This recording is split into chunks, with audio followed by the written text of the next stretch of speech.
el estandarte. De último minuto, el propietario de Jet Set, Antonio Espaillat, mediante carta se pone a disposición de las autoridades, la Fiscalía de la República, para colaborar en todo lo que implique las investigaciones de este siniestro.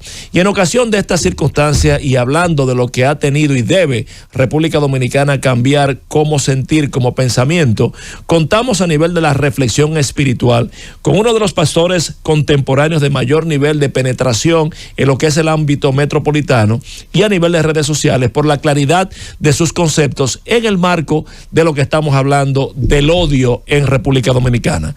Con nosotros nuestro querido amigo el pastor Víctor Medina. Víctor, bienvenido al Gobierno de la Tarde. Muchas gracias a ustedes, a ti, Khalil, a todo el equipo que está aquí, a mi amiga distinguida Perida Suero, con quien sostengo y suscribo una amistad ya de larga data. Robert, mi hermano, que me apena no verlo aquí, el Guti también, de cariño, como le decimos. Y bueno, a todos ustedes, es un gusto, la verdad, es un lujo estar aquí hoy. Pastor, hemos querido invitarle porque estamos desarrollando lo que es este inicio de la Semana Mayor, algunos conceptos que quisiéramos a reflexión y una guía espiritual por parte de usted, como lo que son los elementos a cambiar por la sociedad dominicana previo al desastre de Jet Set y posterior al manejo y gestión de esto. Ayer hablamos de la vanidad y hoy hablamos del odio que hay entre dominicanos. Le decía recientemente a la psicóloga que nos acompañaba que vemos casos de que padres matan a los hijos, a la esposa, a la suegra, de que dos personas por un roce de un vehículo se entran a puñaladas, y vemos que la interacción entre dominicanos se está tornando con un nivel muy elevado de odio entre hermanos. ¿Qué reflexión, qué visión tiene Víctor Medina al respecto? Yo pienso que cuando nosotros hacemos una retrospección, los medios, una de las cosas que han hecho es democratizar el tema de la comunicación. O sea, cuando tú antes, para estar en un programa o ir a un medio social o a un programa, te costaba una fortuna. Hoy en día tú, para bien o para mal, tú utilizas un celular, un dispositivo móvil, y eso te permite estar comunicando. Eso tiene, reitero, cosas muy buenas porque le da mayor acceso y penetración a que la gente tenga la oportunidad de hablar, y obviamente también no cuela muy bien, no filtra muy bien, porque el precio siempre será un factor sociodemográfico para la filtración importante. Tú dirás que tiene esto que ver justamente con el odio. Alguien dijo, el ser humano de ayer es el mismo de hoy, pero con un nombre, o es un protagonista diferente. Hoy en día nosotros nos enteramos de más cosas que no es que son nuevas, que siempre han pasado. Me preguntaste mi opinión. Por ende, yo creo que lo que estamos viendo es una mayor exposición de la realidad humana. No es un tema geográfico, no es un tema de República Dominicana. Yo pienso que cuando tú haces una abstracción y tú le pones una lupa y tú dices, ese es el ser humano actuando ahora, expuesto a través del diarismo, de la crónica al segundo por un Twitter, un X, o por una historia de Instagram. Ahora tenemos un caudal de información que antes no teníamos. Ahora manejamos una cantidad de información y eso nos hace más reactivos. No sé si ustedes recuerdan que cuando nos íbamos, justamente en tiempos de asueto como estos, para el campo, para una finca o para una villa, o usted se iba de viaje, usted se desconectaba un poco. Retiro. Hoy en día ya eso no existe. Usted se lleva los problemas con usted. ¿Dónde están los problemas? En el móvil. O sea, mataron a una gente, asesinaron a una gente. Antes usted abría el periódico, en aquellos tiempos, otrora, usted abría el periódico y usted se sentía que lo salpicaba. Hoy en día ya eso, usted hace scroll y usted constantemente se está exponiendo a algo que le provoca un mayor nivel de reacción. Entonces esa atención va a reflejar la realidad de cada uno de nosotros, y eso, para tipificarlo como estamos hablando evidentemente de el marco de los pecados capitales, usted dice, bueno, aquí hay un tema importante que lo podemos llamar como querramos, y eso te revela a ti, yéndonos al contexto de las cosas que han acontecido lamentablemente en nuestro país recientemente.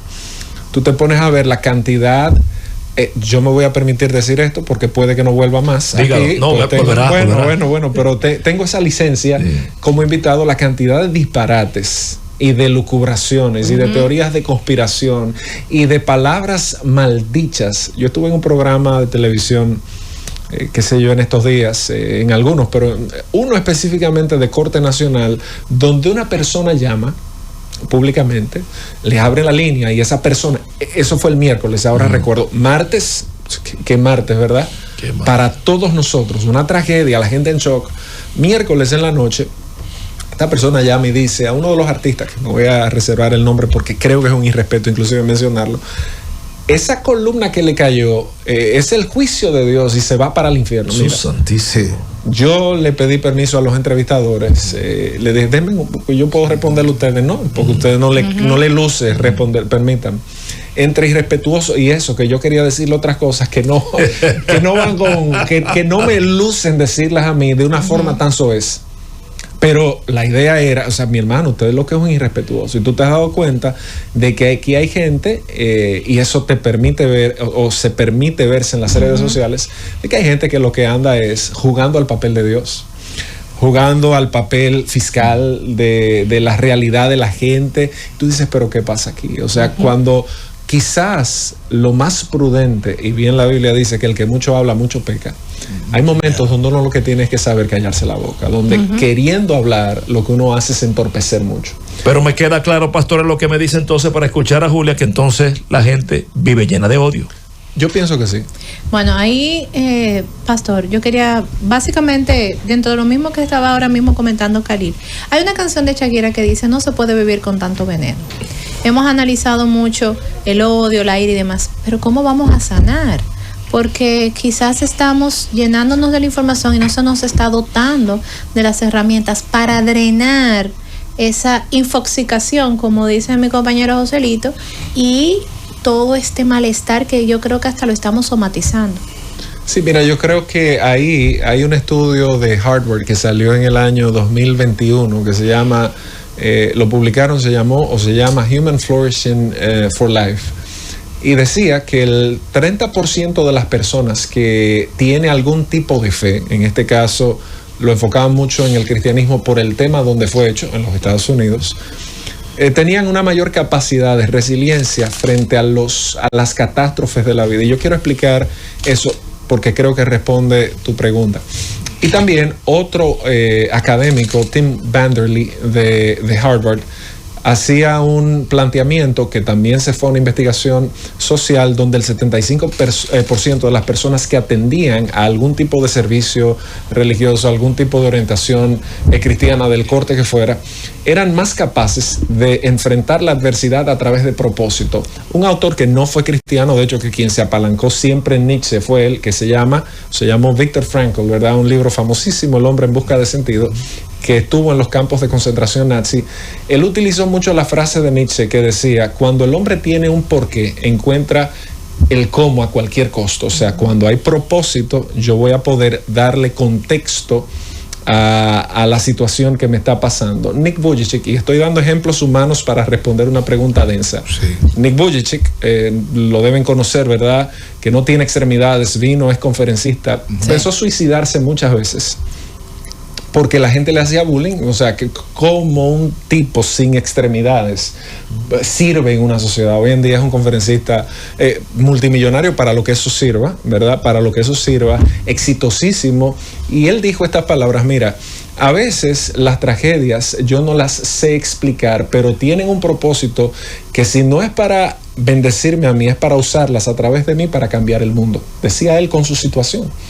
Corrie ten Boom, que también su hermana muere en los campos de concentración nazi, tuvo que ir un día para sanar, entrando técnicamente a tu pregunta, y perdonar a quien fue el verdugo de su hermana en los campos de concentración de Polonia. ¡Su santísimo! Y tú dices, ¿cuáles herramientas y por qué voy a la estadística y a la fe? La información va a ser el primer paso que nos equipa, y hay una palabra técnica que debo usar a esta hora de la tarde, que ya estamos todos cansados, pero debo usarla, que se llama cosmovisión.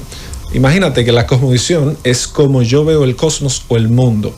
No es lo mismo una persona pesimista enfrentando la misma tragedia que una persona optimista enfrentando la misma tragedia. La tragedia es la misma. Con fe. La fe tiene un efecto que va a ser positivo en cuanto a la resiliencia, a la superación. Entonces, cuando hablamos de herramientas, la primera herramienta es la información que afecta a lo que yo creo. Y ahí, cuando tú vienes a estos problemas y tú dices, bueno, ¿cómo yo puedo ver a Dios en medio de este caos? Y fíjate que estamos en la Semana Santa que De santa yo creo que no tuvo mucho en la Biblia, o sea, es un término más religioso que bíblico. Lo digo porque fue la peor semana que pudo haber tenido la narrativa bíblica cristiana, o sea, es una semana fatal. Sin embargo, esa fatalidad, el mismo autor por el cual hoy hablamos en este programa, la misma fatalidad donde en esa cruz se conjuga un tema de muerte, de dolor,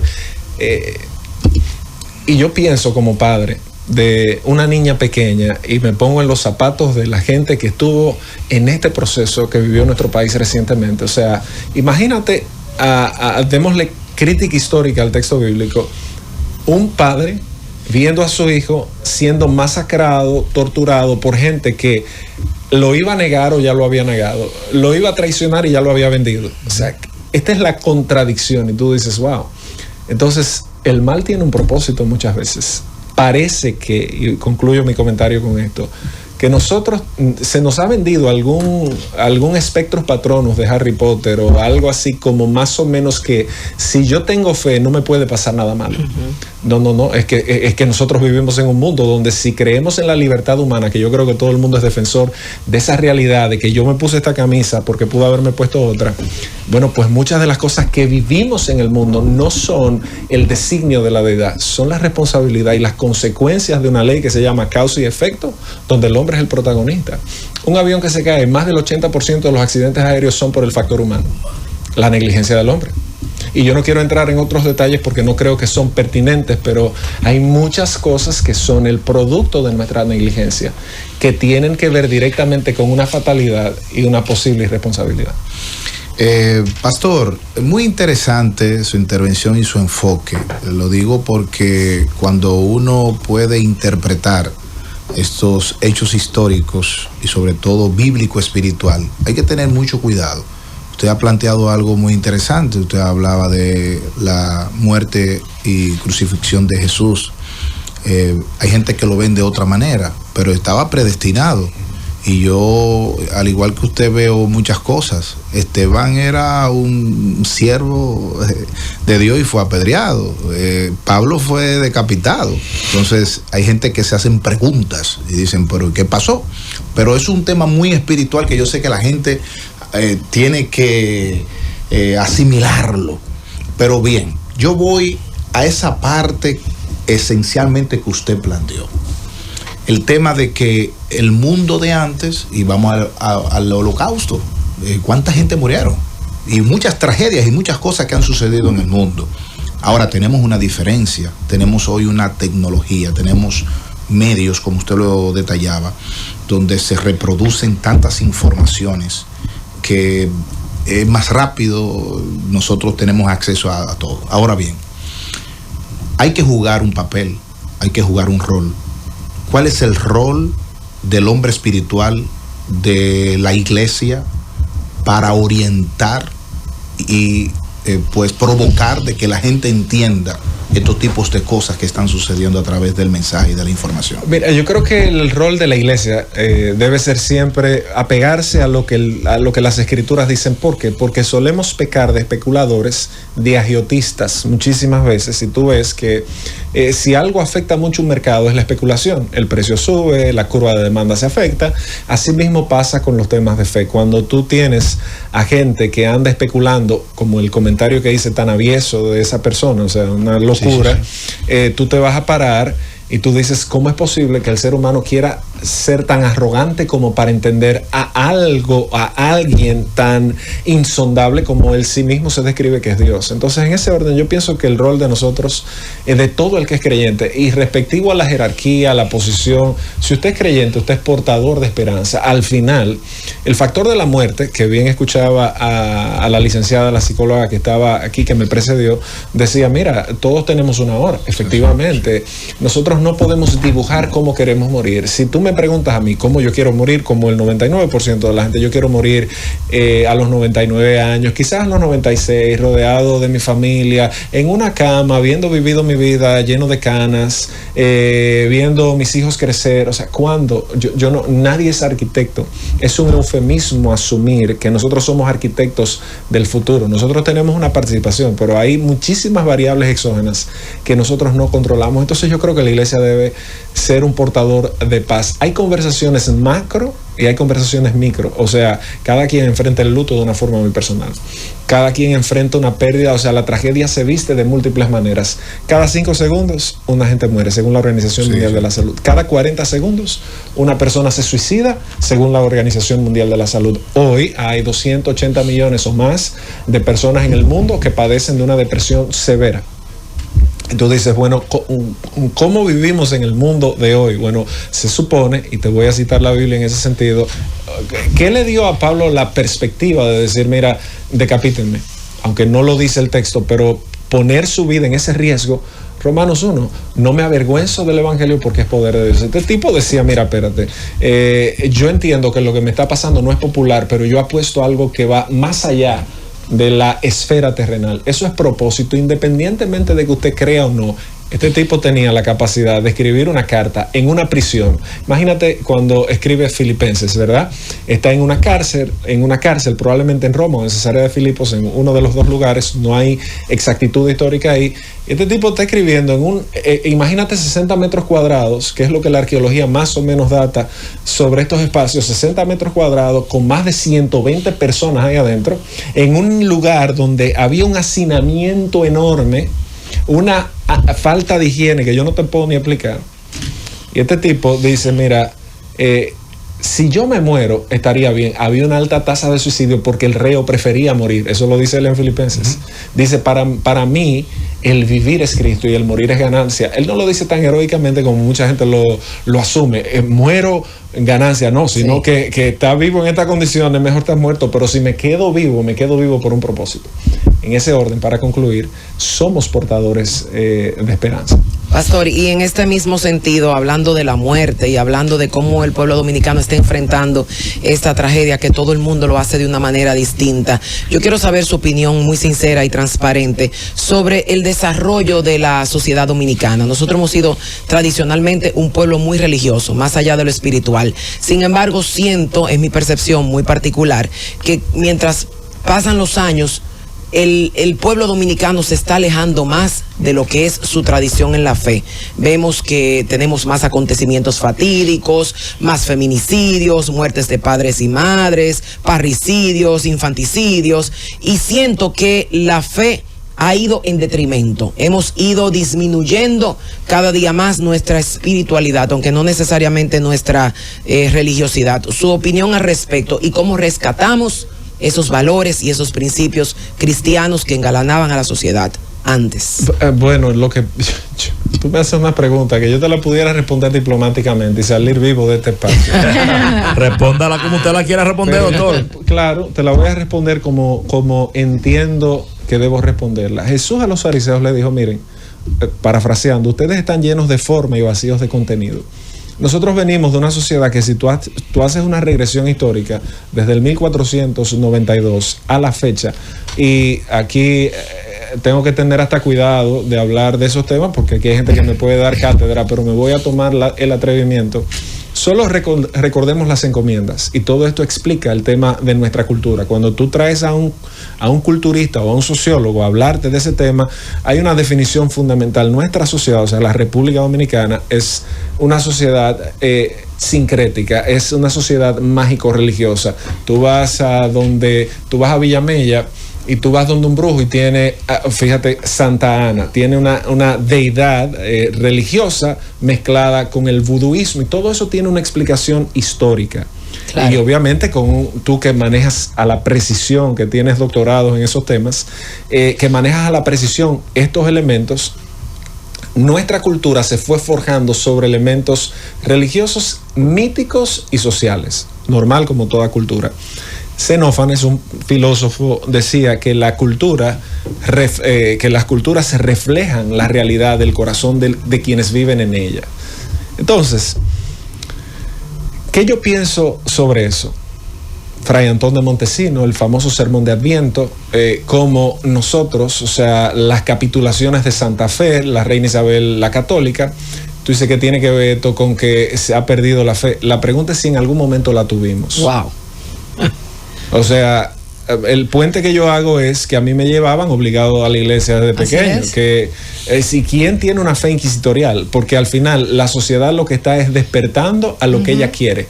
Que sea bueno, ya eso es otro diálogo, pero yo no creo que hace 20, 30 años la cantidad de gente que iba a la iglesia necesariamente iba porque somos un país católico. De hecho, las estadísticas dicen que nosotros tenemos entre un 60 y un 70% de gente que ha ido bajando. Antes era un 80%. Y yo siempre me he hecho la pregunta, como profesional y mercadólogo y docente de ese tipo de temas estadísticos, yo digo, pero ven acá, la estadística no se corresponde con la realidad. Así es. Si 80% de la población dominicana dijera, amarás a tu prójimo, no estuviéramos matándonos como nos estamos matando. Totalmente. Si entendiéramos que no robarás, cierre el gobierno. Entonces, ven acá. Estamos conversando con el pastor Víctor Medina sobre este tema. Con un tirapiedra, después de la intervención de Irinia y la cuestionante que voy a hacer, vamos a abrir las líneas telefónicas para que el soberano, el pueblo dominicano, haga sus preguntas al pastor Víctor Medina en el marco del odio. Irinia. Bueno, pastor, Irinia Peralta, un gusto tenerlo por acá. Yo tengo dos preguntas y van muy en la línea de lo que ha venido explicando. Hace un momento puse un ejemplo de un programa en el que estuvo y que alguien llamó y dijo, eso pasó porque Dios, como que el artista tuvo tal situación. Y yo he visto muchas declaraciones de ese tipo, incluso una persona con cierta vocería pública y del que es también pastor, dijo que cuidado si el voto del presidente Luis Abinader contra Israel tuvo que ver. Eso fue el infarto que le dio, que lo tiene. Bueno, mi primera pregunta es por ahí, o sea, si ese tipo de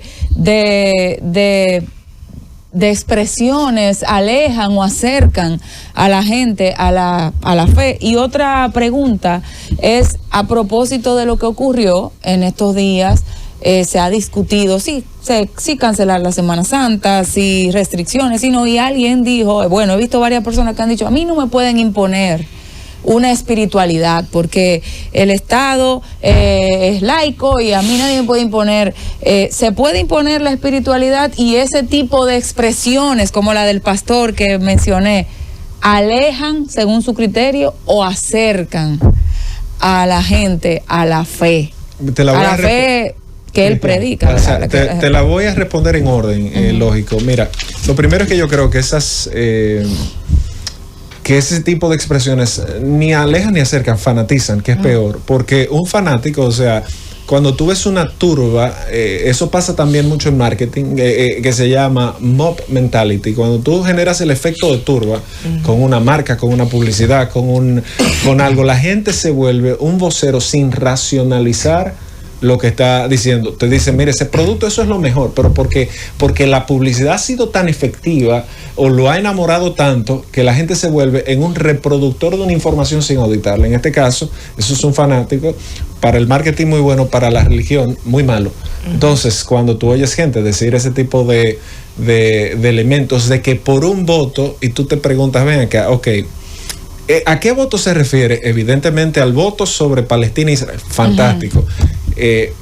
Ese era un tema que cuando pasó este tema de ese conflicto, que fue una gran tragedia, yo lo abordé en varias ocasiones, y yo también siempre voy a tratar de hacer ciertos elementos. Vamos al 1948, al 1949, tú vas a la ONU, refiriéndome a eso exactamente. Por eso es que hay que conocer o estudiar para no ser un estúpido o un idiota al que lo guíen como un borrego en todo en la vida. En ese orden tú dices, ¿qué pasó ahí? Bueno, hablamos del Holocausto, fueron 6 millones exactamente la respuesta. No fueron 6 millones, fueron mucho menos. Hubo un tema de marketing, yo soy mercadólogo, vivo del marketing, Definitivamente eso ejerció una presión importante para que un grupo que empezó en el 1899 con un libro a decir, y de ahí sale el concepto del sionismo, tú dices, bueno, ven acá, nosotros debemos ser una nación. Y eso es un debate que es un debate ideológico, es un debate sociológico y hasta antropológico. Eso no es un problema del dominicano, eso es un problema de esa gente. Así es. Pero en ese orden, tú dices, ¿qué pasó ahí? Bueno, que esta gente dijeron en el 1949, y nosotros somos y nos separamos y nos autodenominamos. Todo eso, tú decir que un voto de la República Dominicana, como pasó en el 1948, y ahora tú dices que un voto va a ser el referente para que nos castiguen. Concluyo. Dios, para que nos castigue Dios. Y tú te preguntas, ven acá, pero primero, ¿qué tiene que ver eso con lo que pasó ahora? Eso es la pregunta lógica, que tiene que ver una cosa con la otra. Segundo, ¿ha actuado el Estado de Israel cónsono a todos los preceptos de Dios? La respuesta es no. O sea, matar gente, como decía Sebastián Castellón en el siglo XVI, decía claramente, mira, matar a una persona en nombre de Dios no es un acto piadoso, es un crimen. Exacto. Aunque usted lo mate en el nombre de la fe, usted no está haciendo algo bonito, usted está matando a una gente. Así es. Eso a la gente no le gusta escucharlo porque nos fanatizamos, nos ponemos una equipa, confundimos muchísimas cosas, porque hay que decirlo aquí, judaísmo y cristianismo son dos cosas diferentes, pero la gente al final se fanatiza con eso. Yéndome a tu segunda, o sea, de forma práctica, creo que no, creo que eso no ayuda. Debemos imponerle a la gente el asueto, siempre lo he dicho, y los registros deben estar ahí en algún lugar, en todos los programas. Yo no puedo obligar a una persona, de hecho, a mí me conviene que haya Semana Santa, porque a mí me conviene hasta cierto punto. Ahora, ¿es correcto que un Estado laico tenga un calendario como el que nosotros tenemos? Esa es una pregunta que debemos hacernos. ¿Cómo nosotros celebramos cosas en las que el Estado se autodefine de otra forma? Esto no es un Estado confesional. Entonces, no deberíamos tener estos días de fiesta. Esa es la pregunta que yo me haría. También, yo no puedo imponerle a una gente que vaya a un Vía Crucis, porque esa gente no es cristiana. O sea, es absurdo yo querer imponerle una restricción. O es cristiana, pero no es católica. O lo que fue. Bueno, si es cristiano, ahí yo diría, el creyente, entonces, que se da todo el efecto adverso, el creyente sí debería celebrar la época más importante del cristianismo, que es la Semana Santa. Excelente. Vamos a abrir las líneas telefónicas para que hagan su pregunta al pastor Víctor Medina a través del 809-565-9101, 809-732-0101. Gobierno de la tarde, hable. Sí, buenas tardes. Hola. Le habla Frank Guerrero. Adelante, su pregunta al pastor Víctor Medina. Sí, yo tengo una inquietud con respecto a la cultura que tienen los cristianos evangélicos hoy en día, y es la de orar en público. Yo entiendo que Cristo, Jesús, cuando enseñó a sus discípulos a orar, le dijo, óigame, ustedes cuando vayan a orar, háganlo en la soledad, en la tranquilidad, en lo secreto de su habitación, para que el Padre, que lo está viendo a ustedes, así mismo lo va a recompensar. Pero sin embargo, yo veo que los pastores y todo el que es cristiano evangélico le gusta y le fascina orar en público, como lo hacían y como tal lo criticó Jesús a los fariseos. En corto, pastor. Sí, yo pienso que hay muchos espacios donde los apóstoles sí oraron en público. Yo no creo ni siquiera que el contexto del Sermón del Monte, donde Jesús hace esa referencia muy bien citada por el amigo, se refiere a que el problema es hacerlo en público. El problema es todo lo contrario. El problema es el corazón con el cual lo hacemos en público, si es para arrogarnos una atención. Entonces eso es lo que yo creo que el contexto está criticando. Yo no creo que haya un tema en orar en público. Y al final, el corazón de quien lo hace lo conoce Dios. Yo no debo juzgar. Se cayó esa. Gobierno de la tarde, hable. Su pregunta al pastor Víctor Medina. Saludos, Khalil. Hola. Juan desde Santiago. Adelante, Juan. Mira, es cierto lo que él dice con relación a la oración. Nosotros no debemos orar para mofarnos o hacerlo más grande que otro, como hacían los fariseos. Entonces, cuando oramos, tenemos una conversación con Dios. Eso es como si yo estuviera hablando contigo. Y muchos no entienden eso. Y lo segundo es, Khalil, yo había llamado anteriormente y ya he dicho que había personas que no habían esperado que los fuegos se enfriaran para ya sacar beneficio. Así Mira, es. ya salieron a la luz lo que había dicho. Por Dios, así mismo es, querido amigo. Gobierno de la tarde, su pregunta al pastor Víctor Medina. Sí, buenas tardes. Hola. Quiero preguntarle al pastor, ¿A qué se refiere la Biblia cuando habla, que dice que oremos para que vuestra vida no sea ni invierno ni el día de reposo? Porque hay una religión que guarda como el sábado. A ver, ¿qué me puede decir sobre eso, por favor? Bueno, eso es sobre el advenimiento, ¿verdad? Sobre la segunda venida, que Jesús hace la referencia y es más una exageración del lenguaje, o le podríamos llamar una hipérbole en el texto, donde él lo que está diciendo, mira, ese día va a ser tan importante que si una mujer estuviera encinta o estuviera fuera en el tema del reposo, sería una calamidad, una catástrofe. Entonces lo ideal es que no fuera en ese momento, pero ese no es, en el texto ese no es el mensaje importante. En el texto el mensaje importante viene siendo la segunda venida. Es como el orden de jerarquía en lo que se llama lectura concéntrica del texto. La jerarquía de la información es la venida, lo próximo es acentuar el efecto que eso pudiera tener. Última de la tanda, gobierno de la tarde, haga su pregunta al pastor Víctor Medina. Por aquí. Adelante. Una pregunta al pastor. ¿Por qué en República Dominicana la palabra no se actualiza? Como hay en algunos países que la palabra se actualiza. Aquí no se actualiza. ¿Cuál palabra? La palabra de Dios. Bueno, yo no sé si es que hay que mandar un fax. Yo creo que lo que él está preguntando, y gracias por tu llamada, es sobre el tema de las ediciones de la Biblia. Quiero decir que sí se actualizan, hay una gran labor que hace la Sociedad Bíblica Unida. Hay versiones que son de preferencias, pero decir que una versión es mejor que otra, no necesariamente. Es lo que se conoce como en traducción equivalencia formal o equivalencia dinámica. Pastor, finalmente, usted ha dicho desde que se sentó ahí que a veces en la desgracia hay un propósito. Incluso habló del tema de la crucifixión, como aquel grande, infinito, vio a su hijo lacerado, maltratado por quienes lo negaron, y que hasta eso entrañaba un mensaje. A su modo de ver, ¿qué mensaje pudiera la sociedad dominicana, en pocas palabras, rescatar de esa desgracia del derrumbe del techo del jet set? Mira, lo primero es que es una desgracia. Yo pienso que debemos partir de una realidad que no podemos eludir. Es una gran desgracia.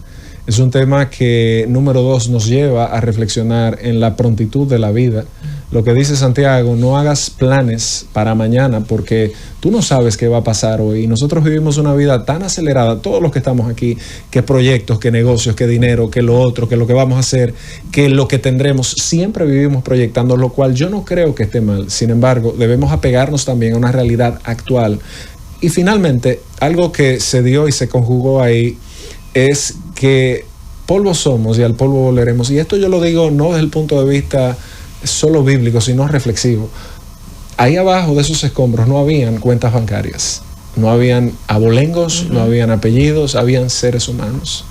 Y sobre esa base, nosotros que nos preocupamos tanto por cómo nos vemos, por cómo estamos, que no es malo, pero ese no es el fin último de nosotros. Por eso yo creo que el cristianismo sigue siendo una gran opción, diría la opción, porque Jesús apostó a la eternidad, y ese mensaje Pablo lo resumió diciendo: si Cristo nos resucitó, vana es nuestra fe, comamos y bebamos porque mañana moriremos. Con esa reflexión de amor y cristiandad, despedimos al pastor Víctor Medina y a todos ustedes, recordándoles que mañana a las 4 de la tarde, nuevamente, el gobierno de la tarde de la comunicación interactiva dominicana, El Estandarte.